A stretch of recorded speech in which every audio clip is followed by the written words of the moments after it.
എടുക്കുന്നത് അരിയും ഉഴുന്നും കൂടിയിട്ട് അരച്ചിട്ടാണ് ഈ അപ്പം റെഡി ആക്കിയിട്ട് എടുക്കുന്നത്. അരിയും ഉഴുന്നും അരച്ച വഴിക്കന് ഇത് വെച്ചിട്ട് നമുക്ക് ഈ അപ്പം റെഡി ആക്കിയിട്ട് എടുക്കാം. പിന്നെ ഈ അപ്പത്തിന് പുറത്ത് നല്ല ക്രിസ്പി ആയിട്ടിരിക്കും, ഉള്ളിൽ നല്ല സോഫ്റ്റ് ആയിട്ടിരിക്കും.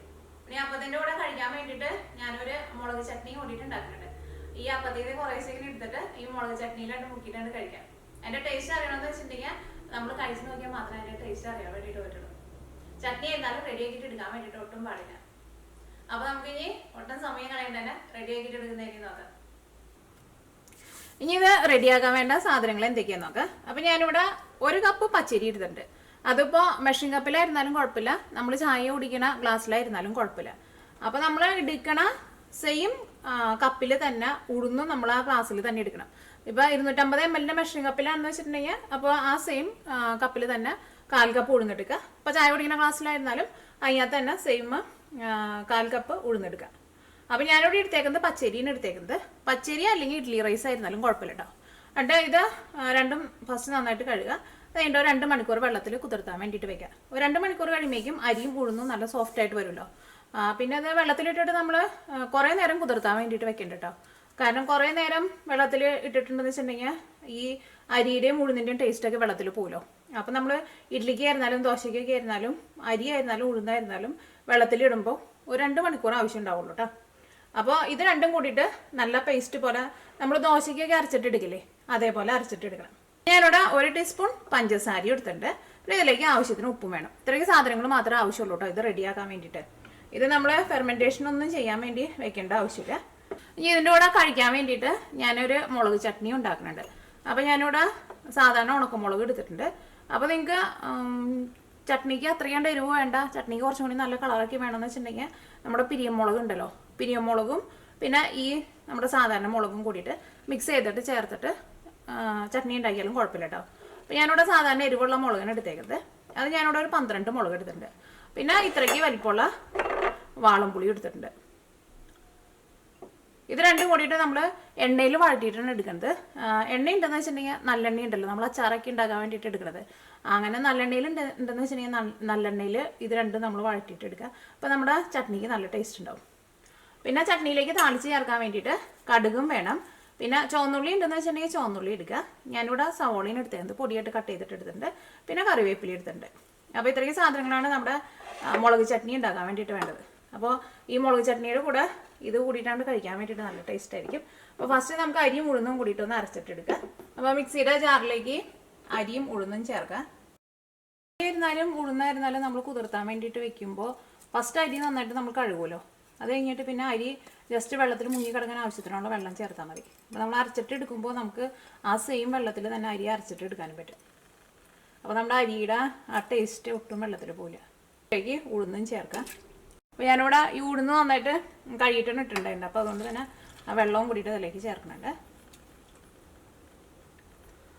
ഇനി ഇത് നല്ല പേസ്റ്റ് പോലെ അരച്ചിട്ടെടുക്കുക. ഫസ്റ്റ് നമുക്ക് കുറച്ച് നേരം തിക്കായിട്ട് അരച്ചിട്ടെടുക്കുക. കാരണം ഒരുപാട് വെള്ളം ഉണ്ടെന്ന് വെച്ചിട്ടുണ്ടെങ്കിൽ അരി നമുക്ക് ശരിക്കും അറിഞ്ഞു കിട്ടില്ല. അതുകഴിഞ്ഞിട്ട് അരച്ചെടുത്ത് കഴിഞ്ഞിട്ട് പിന്നെ നമുക്ക് ഇതിലേക്ക് ആവശ്യത്തിന് വെള്ളം ചേർക്കാം. അപ്പോൾ ഇത് നല്ല പേസ്റ്റ് പോലെ അരച്ചെടുക്കുക. ഇപ്പോൾ അരിയും ഉഴുന്നും കൂടിയിട്ട് നല്ല പേസ്റ്റ് പോലെ അരച്ചെടുത്തിട്ടുണ്ട്. ഇനി ഇത് നമുക്ക് വേറൊരു പാത്രത്തിലേക്ക് പകർത്താം.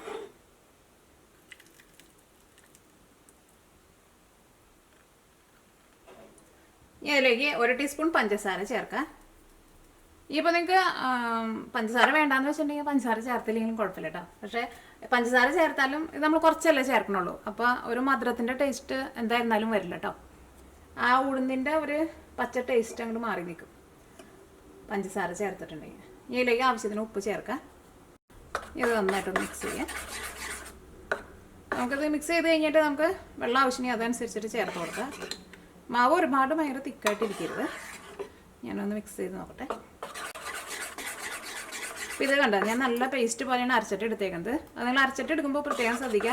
കുറേ വെള്ളം ഒഴിച്ചിട്ടുണ്ടെങ്കിൽ അരി നമുക്ക് അരഞ്ഞു കിട്ടില്ല കേട്ടോ. കാരണം അരിയൊക്കെ അരയ്ക്കാൻ വേണ്ടിയിട്ട് വളരെ കുറച്ച് വെള്ളം മാത്രമേ ആവശ്യമുള്ളൂ. ഉപ്പും പഞ്ചസാരയൊക്കെ ഇതിനകത്ത് നന്നായിട്ട് മിക്സ് ആയിട്ടുണ്ട്. അപ്പോൾ നമ്മുടെ മാവ് കുറച്ച് തിക്കായിട്ടിരിക്കുന്നത് കുറച്ചും കൂടി വെള്ളം ചേർക്കാം. അപ്പോൾ ഞാനിവിടെ ഈ മിക്സിയുടെ ജാറിലേക്ക് ഒഴിച്ചിട്ട് കുറച്ച് വെള്ളം കൂടി ചേർക്കുന്നുണ്ട്. ഭയങ്കര വെള്ളം പോലെ ആവണ്ട. നമുക്കറിയാലോ നമ്മൾ ദോശയ്ക്കൊക്കെ ഉണ്ടാക്കുമ്പോൾ എങ്ങനെയാണ് മാവ് അരച്ചിട്ടെടുക്കാന്ന്. അപ്പോൾ കുറച്ചും കൂടി വെള്ളം ചേർക്കാം കേട്ടോ. ഇപ്പം നമ്മുടെ അപ്പം ഉണ്ടാക്കാനുള്ള മാവ് റെഡി ആയിട്ടുണ്ട്. മാവ് ഇതേപോലെ ഇരിക്കണം കേട്ടോ. ഇരിക്കണുണ്ടല്ലേ, ഒരുപാട് തിക്കായിട്ടല്ല ഇരിക്കുന്നത്, എന്നാൽ ഭയങ്കര വെള്ളം പോലെയല്ല ഇരിക്കുന്നത്. ഇനി ഇതിലേക്ക് നിങ്ങൾക്ക് വേണമെന്ന് വെച്ചിട്ടുണ്ടെങ്കിൽ ഒരു 2 നുള്ളു ബേക്കിംഗ് സോഡ ചേർക്കുക. അപ്പോൾ ഈ അപ്പത്തിൻ്റെ ഉള്ളിൽ കുറച്ചും കൂടി നല്ല സോഫ്റ്റ് ആയിട്ട് വരും. ബേക്കിംഗ് സോഡ ചേർത്തില്ലെങ്കിലും സോഫ്റ്റ് ആയിട്ട് വരും. പിന്നെ നമുക്കറിയാലോ ബേക്കിംഗ് സോഡ ചേർക്കുമ്പോൾ ഒന്നും കൂടി നല്ല സോഫ്റ്റ് ആയിട്ട് വരും. അപ്പോൾ ഞാനിതിലേക്ക് ഒരു 2 നുള്ളു ബേക്കിംഗ് സോഡയും ചേർക്കാനുണ്ട്. അപ്പോൾ 2 നുള്ളു ബേക്കിംഗ് സോഡ ചേർക്കാണ്. 1 നുള്ളു ചേർത്തു, 1 നുള്ളു കൂടിയും ചേർക്കാം. ബേക്കിംഗ് സോഡ ചേർക്കുമ്പോൾ ഒന്നും കൂടി ഉള്ളിൽ നല്ല സോഫ്റ്റ് ആയിട്ട് വരും. ഈ ബേക്കിംഗ് സോഡ ഇതിനകത്ത് നന്നായിട്ട് മിക്സ് ആവണം. ഇതിനകത്ത് ഇങ്ങനെ കട്ട പിടിച്ച പോലെ കിടക്കരുത്. ഇപ്പം ഇതിനകത്ത് കട്ട പിടിച്ച പോലെ കിടക്കുന്നുണ്ട്, അത് നിങ്ങൾ പ്രത്യേകം നോക്കണം കേട്ടോ, അല്ലെങ്കിൽ ചിലപ്പോൾ ഒരു സ്ഥലത്ത് മാത്രമായിട്ട് ഇങ്ങനെ കട്ട പിടിച്ച പോലെ കിടക്കും. അപ്പോൾ ബേക്കിംഗ് സോഡയും ഇതിനകത്ത് നന്നായിട്ട് മിക്സ് ആയിട്ടുണ്ട്. ഇത് നമുക്ക് റെസ്റ്റ് ചെയ്യാനൊന്നും വെക്കണ്ട കേട്ടോ. ഇത് മാവ് റെഡി ആയ വഴിക്ക് തന്നെ ഇത് വെച്ചിട്ട് നമുക്ക് അപ്പം റെഡി ആക്കിയിട്ട് എടുക്കാം. അപ്പോൾ ഇതൊന്ന് നീക്കി വയ്ക്കാം. നമുക്ക് ഇനി ഫസ്റ്റ് ഇതിലേക്കുള്ള മുളക് ചട്നി ഉണ്ടാക്കാം. അപ്പോൾ ഒരു 10 മിനിറ്റ് ഇതൊന്ന് ഇരുന്ന് റെസ്റ്റ് ചെയ്തോട്ടെ. അങ്ങനെ റെസ്റ്റ് ചെയ്യാൻ വേണ്ടിയിട്ട് വെക്കേണ്ട ആവശ്യമില്ല. പക്ഷെ എന്ത് സാധനം ഒന്ന് മിക്സ് ചെയ്തിട്ടുണ്ടെങ്കിൽ കുറച്ച് നേരം ഒന്ന് ഇരിക്കുന്നത് നല്ലതാണ്. അപ്പോൾ ഇനി നമ്മൾ മുളക് ചട്നി റെഡിയാക്കാൻ വേണ്ടിയിട്ട് പോവാണ്. മുളകൊന്ന് വറുത്തെടുക്കുക. അതിന് വേണ്ടിയിട്ട് ഒരു പാൻ വെച്ചിട്ട് ചൂടാക്കുക. ഇതിലേക്ക് ഞാനിവിടെ നല്ലെണ്ണ കേട്ടോ ചേർക്കണത്. നല്ലെണ്ണ ഉണ്ടെന്ന് വെച്ചിട്ടുണ്ടെങ്കിൽ നല്ലെണ്ണയിൽ ചെയ്തോ, അപ്പോൾ നല്ല ടേസ്റ്റ് ആയിരിക്കും. ഓയിൽ നന്നായിട്ടൊന്ന് ചൂടാവട്ടെ. ഈ പാത്രം ഞാൻ കുറേ ഉപയോഗിച്ച് ഇതിൻ്റെ കളറൊക്കെ ഏതാണ്ട് ഒരു പരിവായിട്ടുണ്ട്. ഞാൻ നാട്ടിൽ നിന്ന് പ്രാവശ്യം വന്നപ്പോൾ ഇതിൻ്റെ ചെറുത് കൊണ്ടുവന്നിട്ടുണ്ട്. പക്ഷേ അതിനകത്ത് നമുക്ക് മുളക് ഇട്ടിട്ട് വറുക്കാൻ വേണ്ടിയിട്ട് പറ്റില്ല. നമ്മുടെ എണ്ണ നന്നായിട്ട് ചൂടായിട്ടുണ്ട്. ഇനി ഇതിലേക്ക് ഉണക്കമുളക് ചേർക്കാം. അപ്പോൾ നമ്മുടെ മുളക് നന്നായിട്ട് മൊരിഞ്ഞിട്ടുണ്ട്. കരിഞ്ഞു പോകാണ്ട് പ്രത്യേകം ശ്രദ്ധിക്കുക. ഇനി മുളക് കണ്ട് മാറ്റി വയ്ക്കുക. ഇനി ഇതിലേക്ക് നമുക്ക് വാളംപുളിയും കൂടിയും ചേർക്കാം. വാളംപുളിയും ഇതേപോലെ തന്നെ എണ്ണയിൽ നന്നായിട്ട് ചൂടാക്കിയിട്ട് ചമ്മന്തി ഉണ്ടാക്കുക. അപ്പോൾ നല്ല ടേസ്റ്റ് ആയിരിക്കും. വാളംപുളി നമ്മുടെ പുളിക്കനുസരിച്ചിട്ട് ചേർത്ത് കൊടുക്കുക. അപ്പോൾ ഞാനെടുത്തേക്കണം അത്രയ്ക്ക് കണ്ട് ആവശ്യമില്ല കേട്ടോ. അതിൻ്റെ ഒരു 3/4 ഭാഗം എടുക്കണുള്ളൂ. കാരണം കുറേ പുളി ആയാലും ടേസ്റ്റ് ഉണ്ടാവില്ല. അപ്പോൾ ഇത്രയ്ക്ക് ഞാനങ്ങോട്ട് നീക്കി വയ്ക്കുന്നുണ്ട്. അത് നമുക്കറിയാലോ എന്തോരം പുളി വേണമെന്നുള്ളത്. പുളി ഇതിനകത്ത് കിടന്നിട്ട് നന്നായിട്ട് ചൂടാവട്ടെ. അപ്പോൾ നമ്മുടെ പുളിയും ഇതിൽ കിടന്നിട്ട് നന്നായിട്ട് ചൂടായിട്ടുണ്ട്. ഇനി ഇത് രണ്ടും കൂടിയിട്ട് നല്ല പേസ്റ്റ് പോലെ അരച്ചെടുക്കുക. അരച്ചെടുക്കുമ്പോൾ അതിലേക്ക് നമ്മൾ കുറച്ച് വെള്ളം കൂടി ചേർക്കണം കേട്ടോ. എന്നാൽ മാത്രമേ നമുക്ക് നല്ല പേസ്റ്റ് പോലെ അരഞ്ഞിട്ടുള്ളൂ. അപ്പോൾ ഈ ഓയിലിലേക്ക് തന്നെ നമുക്ക് ഈ താളിച്ച് ചേർക്കാം കേട്ടോ. അപ്പോൾ അത് ഇവിടെ തന്നെ ഇരിക്കട്ടെ. അപ്പോൾ നമ്മുടെ ചട്നി നല്ല പേസ്റ്റ് പോലെ അരച്ചെടുത്തിട്ടുണ്ട്. അപ്പോൾ നിങ്ങൾ ആവശ്യത്തിനനുസരിച്ചിട്ട് വെള്ളം ചേർത്ത് കൊടുക്കണം കേട്ടോ. ഭയങ്കര തിക്കായിട്ട് അരച്ചിട്ട് എടുക്കണ്ട. അപ്പോൾ ഇത് ഇരിക്കണല്ലേ. ഇനി ഇത് നമുക്കൊരു പാത്രത്തിലേക്ക് പാർത്താം. ഇതിന് അത്യാവശ്യം നല്ല എരിവുണ്ട്. അപ്പോൾ നിങ്ങൾക്ക് ഇത്രയ്ക്ക് എരിവ് വേണ്ടാന്ന് വെച്ചിട്ടുണ്ടെങ്കിൽ മറ്റേ മുളകുണ്ടല്ലോ, ആ മുളകും കൂടിയിട്ട് മിക്സ് ചെയ്തിട്ട് അരച്ചിട്ടെടുത്തോ. ഏത് നമ്മുടെ പിരിയമുളക് ഉണ്ടല്ലോ, കാശ്മീരി മുളക്. അപ്പോൾ ഞാനിനി ഇവിടെ നമ്മൾ മുളക് വറുത്തെടുത്തേക്കണ ആ സെയിം നല്ലെണ്ണയിൽ തന്നെയാണ് താളിച്ച് ചേർക്കാൻ വേണ്ടിയിട്ട് പോകുന്നത്. ഇത് കുറച്ച് ഓയിൽ കുറവുണ്ടായിരുന്നു, കുറച്ചും കൂടി ഓയിൽ ചേർത്തിട്ടുണ്ട്. അപ്പോൾ നമ്മുടെ ഓയിൽ നന്നായിട്ട് ചൂടായിട്ടുണ്ട്. ഇനി ഇതിലേക്ക് കടുക് ചേർക്കുക. കടുക് ഞാനിതിലേക്ക് 1 ടീസ്പൂണാണ് ചേർക്കുന്നത്. അപ്പോൾ കടുക് പൊട്ടിയിട്ടുണ്ട്. ഇനി ഇതിലേക്ക് ചുവന്നുള്ളിയും കറിവേപ്പിലയും ചേർക്കുക. ഞാനിവിടെ സവോള ഉണ്ടോ ചേർത്തത്. ചുവന്നുള്ളി ഉണ്ടെന്ന് വെച്ചിട്ടുണ്ടെങ്കിൽ ചുവന്നുള്ളി ചേർക്കുക. കറിവേപ്പിലയും ചേർക്കുക. കറിവേപ്പിലയും ചേർത്ത് കഴിഞ്ഞപ്പോൾ നല്ല മണം വരുന്നുണ്ട്. പിന്നെ ആ നല്ലെണ്ണയുടെ നല്ല മണം കേട്ടോ. നല്ലെണ്ണ എന്ന് വെച്ചിട്ടുണ്ടെങ്കിൽ സെസ്മി ഓയിലാട്ടോ. എള്ളിയിൽ നിന്ന് എടുക്കണ ഓയിലുണ്ടല്ലോ. നമ്മൾ സാധാരണ അച്ചാറൊക്കെ ഉണ്ടാക്കാൻ വേണ്ടിയിട്ട് നല്ലെണ്ണയുള്ളൂ എടുക്കുക. അപ്പോൾ ഇത് മുരിഞ്ഞ് നല്ലൊരു ഗോൾഡൻ കളറായിട്ടുണ്ട്. ഇനി ഇത് ചൂടോട് കൂടിയിട്ട് തന്നെ ചട്നിയിലേക്ക് ചേർക്കാം. അപ്പോൾ ചട്നിയിലേക്ക് ചേർക്കട്ടെ.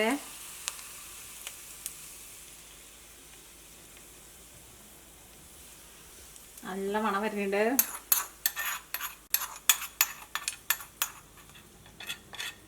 അടിപൊളി. ഇത് മിക്സ് ചെയ്യട്ടെ കേട്ടോ. ഇത് അപ്പത്തിൻ്റെ കൂടെ ഇങ്ങനെ കുറേശ്ശെ ഇങ്ങനെ അപ്പം ഒന്ന് പതുക്കെ ഒന്ന് സൈഡൊന്ന് മുക്കിയിട്ട് തൊട്ട് കഴിക്കണം. നല്ല ടേസ്റ്റ് ആയിരിക്കും. അപ്പോൾ നമ്മുടെ മുളക് ചട്നി റെഡി ആയിട്ടുണ്ട്. ഇതിലേക്ക് ആവശ്യത്തിന് ഉപ്പ് ചേർക്കട്ടെ. അത്യാവശ്യം നല്ല എരിവുണ്ട്.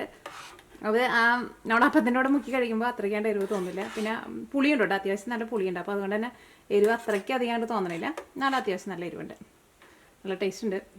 കുറച്ചുകൂടി കഴിച്ചോട്ടെ.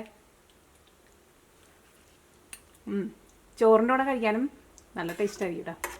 അപ്പോൾ നമ്മുടെ ചട്നി ഇങ്ങോട്ട് നീക്കി വയ്ക്കാം. ഇനി നമ്മുടെ അപ്പം റെഡിയാക്കിയിട്ട് എടുക്കുക. നിങ്ങൾ മുളക് വറുത്തിട്ട് എടുക്കുമ്പോൾ പ്രത്യേകം ശ്രദ്ധിക്കുക, മുളക് ഒട്ടും കരിഞ്ഞു പോരുത് കേട്ടോ. എടുക്കാനുള്ള ഓയിൽ നന്നായിട്ട് ചൂടായിട്ടുണ്ട്. ഓയിൽ നന്നായിട്ട് ചൂടായി കഴിഞ്ഞിട്ട് വേണം കേട്ടോ ഇതിലേക്ക് മാവ് ഒഴിക്കാൻ വേണ്ടിയിട്ട്. അപ്പോൾ ഞാനിവിടെ ഇതേപോലത്തെ കുഴിയുള്ള സ്പൂണായിട്ട് എടുത്തേക്കുന്നത്. ഇതിനകത്ത് ഇങ്ങനെ എടുത്തിട്ട് ഓരോ സ്പൂണ് മാവ് ഒഴിക്കുക. അപ്പോൾ മാവ് ഒഴിക്കാൻ പോണ് ഇങ്ങനെ ഒരു സ്പൂൺ എടുക്കുക. ഈ അടിയിൽ നിന്ന് ഇങ്ങനെ ഒന്ന് വടിച്ചു കൊടുക്കണം കേട്ടോ.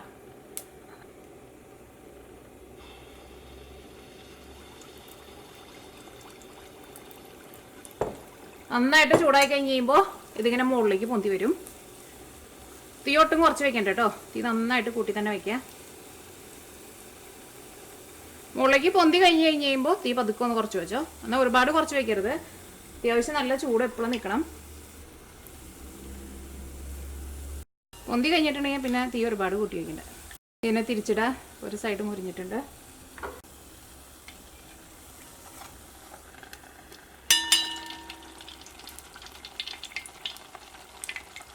ഇത് പെട്ടെന്ന് വേവട്ടോ, ഒരുപാട് സമയമൊന്നും എടുക്കില്ല. അപ്പം നിങ്ങൾ ഫസ്റ്റൊക്കെ ഉണ്ടാക്കുമ്പോൾ ഒരെണ്ണം ഉണ്ടാക്കിയിട്ട് ഒരെണ്ണം ഒന്ന് കഴിച്ച് നോക്കാം. അപ്പോൾ നമുക്ക് അതിൻ്റെ ഉള്ളിലെ വേവിൻ്റെ കറക്റ്റ് അറിയാൻ വേണ്ടിയിട്ട് പറ്റും. അല്ലെങ്കിൽ പെട്ടെന്ന് ചിലപ്പോൾ അതിൻ്റെ എടുത്തിട്ടുണ്ടെങ്കിൽ ചിലപ്പോൾ വെന്ത് കിട്ടില്ല. എന്നാൽ അത്രയ്ക്കാണ്ട് ഒരുപാട് സമയം എടുക്കുകയും ചെയ്യില്ല. കാരണം ഇതിൻ്റെ ഉള്ളിൽ ഭയങ്കര സോഫ്റ്റ് ആയിട്ടിരിക്കും. അപ്പോൾ അതുകൊണ്ട് തന്നെ പെട്ടെന്ന് വെന്ത് കിട്ടുകയും ചെയ്യും.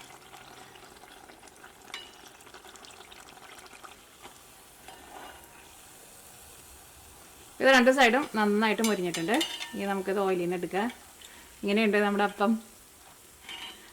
നല്ല ടേസ്റ്റുള്ള അപ്പാട്ടാ. ഞാൻ അപ്പോൾ ബാക്കിയുള്ളതെല്ലാനും ഇതേപോലെ തന്നെ വറുത്തെടുക്കുക. അപ്പോൾ നമ്മുടെ അപ്പം എല്ലാനും വറുത്തെടുത്തിട്ടുണ്ട്. നമ്മുടെ ചട്നിയും റെഡി ആയിട്ടുണ്ട്. ഇനി ഞാനൊന്ന് കഴിച്ചോട്ടെ കേട്ടോ. ഞാനിവിടെ നന്നായിട്ട് മൊരിഞ്ഞതാണ് എടുക്കുന്നത്. നിങ്ങൾക്കത് നന്നായിട്ട് മൊരിച്ചിട്ട് വേണമെന്ന് വെച്ചിട്ടുണ്ടെങ്കിൽ അങ്ങനെ നന്നായിട്ട് മൊരിച്ചിട്ട് എടുക്കുക. ഇവിടെ ഞാൻ ഇത് അത്രയും അങ്ങോട്ട് മൊരിച്ചിട്ടില്ല കേട്ടോ. അപ്പോൾ മൊരിച്ചിട്ട് വേണമെങ്കിൽ അങ്ങനെ എടുക്കുക. മൊരിക്കാണ്ട് വേണമെന്ന് വെച്ചിട്ടുണ്ടെങ്കിൽ അങ്ങനെ എടുക്കുക. അതിൻ്റെ ഉള്ളിൽ നമുക്ക് നോക്കി നോക്കാം. നല്ല കിറുകിറുന്നാണ് ഇരിക്കുന്നത്. ഇതിൻ്റെ ഉള്ളിൽ കണ്ടില്ലേ, ഉള്ളിൽ നല്ല സോഫ്റ്റായിട്ടാണ് ഇരിക്കുക. ഇത് ഇങ്ങനെ ഓരോ പീസ് എടുത്തിട്ട് നമ്മുടെ മുളക് ചട്നിയിൽ മുക്കട്ടെ കേട്ടോ. ഇങ്ങനെ ചെറുതായിട്ടൊന്ന് മുക്കാം. രണ്ട് കഴിക്കാം. കഴിച്ചോട്ടെ.